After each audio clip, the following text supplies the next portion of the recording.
এসেছে সত্য, ওয়াজাহাকাল বাতিল চলে গেছে মিথ্যে, ইন্নাল বাতিল নিশ্চয় মিথ্যে, কানা যাহুকা চিরদিন মিথ্যে। জি ডক্টর নায়েক, প্রথমে আমি বলতে চাই আপনার সামনে দাঁড়াতে পেরে আমি সম্মানিত বোধ করছি। পিস টিভিতে আপনার অনুষ্ঠান অনেক দেখেছি এবং আমি মনে করি আপনার নাম জানতে পারি? আমার নাম মহেশ উর্সেকার এবং আমি মুম্বাই বিশ্ববিদ্যালয়ের দর্শন বিভাগে পিএইচডির ছাত্র। আমার প্রশ্নটি কিছুটা টেকনিক্যাল। আমি জানতে চাই ইসলাম ধর্মে আত্মার ধারণাটি কি?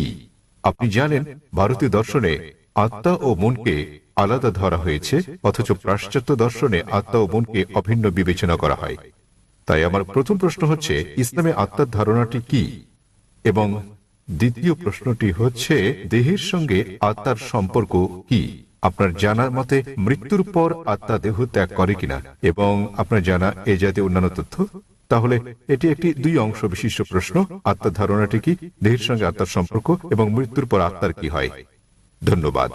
ভাই মহেশ প্রশ্ন করলেন যে আত্মার ধারণাটি কি ইসলামে, এবং সম্পর্কটা কি আত্মা ও মানব দেহের মধ্যে, এবং মৃত্যুর পর আত্মার কি হবে, এটাই মূল প্রশ্ন। ঠিক তাই। যতদূর পর্যন্ত আত্মার সংশ্লিষ্টতা রয়েছে তাতে আত্মা হচ্ছে মানব দেহের নির্যাস। আল্লাহ সুবহানাহু ওয়া তাআলার অন্যান্য সৃষ্টির তুলনায় মূল গুরুত্বপূর্ণ বিষয় এটা। সর্বশক্তিমান ঈশ্বরের সৃষ্টি, মানুষের সঙ্গে তাদের বড় ধরনের পার্থক্য হচ্ছে এই আত্মা, এবং এটাই হচ্ছে সারাংশ যা একজন ব্যক্তির মৃত্যুর পরও থেকে যাবে। পরে এটা আলোচনা করব। বিজ্ঞানের যতটুকু সংশ্লিষ্টতা রয়েছে তাতে বিজ্ঞান আত্মা নিয়ে কথা বলে না।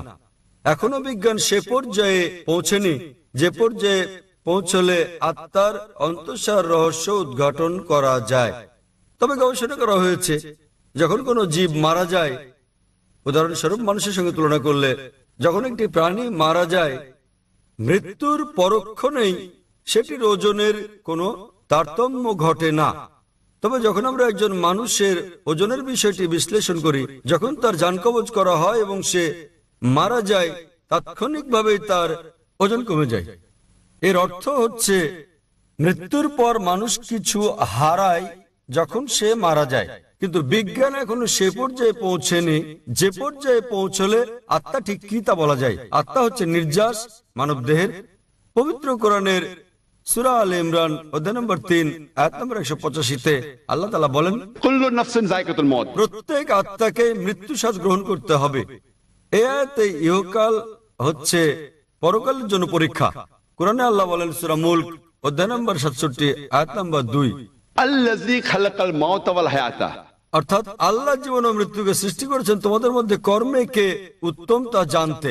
তাই এই পার্থিব জীবন পরকালের জন্য পরীক্ষা, এবং প্রত্যেক আত্মাকে মৃত্যুর স্বাদ নিতে হবে। একজন মানুষ মারা গেলে তার আত্মা দেহের মধ্যে থাকে না, কিন্তু বিচার দিবসে যখন তাকে পুনরুত্থিত করা হবে তখন তার করা নেক কাজ ও পাপ কাজের উপর ভিত্তি করে বিচার দিবসে সর্বশক্তিমান ঈশ্বর, তিনি মালিক ইয়াউমিদ্দিন, অর্থাৎ তিনি বিচার দিবসের মালিক। দুনিয়ার জীবনে আপনি যেমন কাজ করেছেন তার উপর ভিত্তি করে সেদিন আপনার জন্য নির্ধারণ করা হবে আপনি বেহেশতে না দোজখে যাবেন।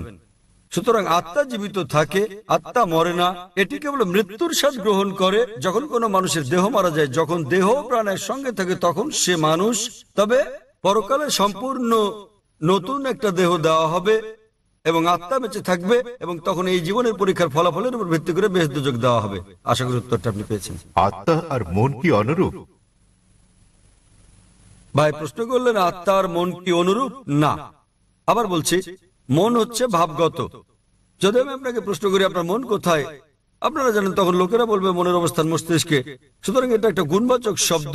যেমন আমরা যখন বলি নিজের কাজে মন দাও, তো মনে রাখার কথা বললে লোকেরা মস্তিষ্ক খাটিয়ে ভাবতে শুরু করে, কিন্তু এর অর্থ এই নয় যে মন মস্তিষ্কের মধ্যে রয়েছে, বরং এটা ভিন্ন কিছু।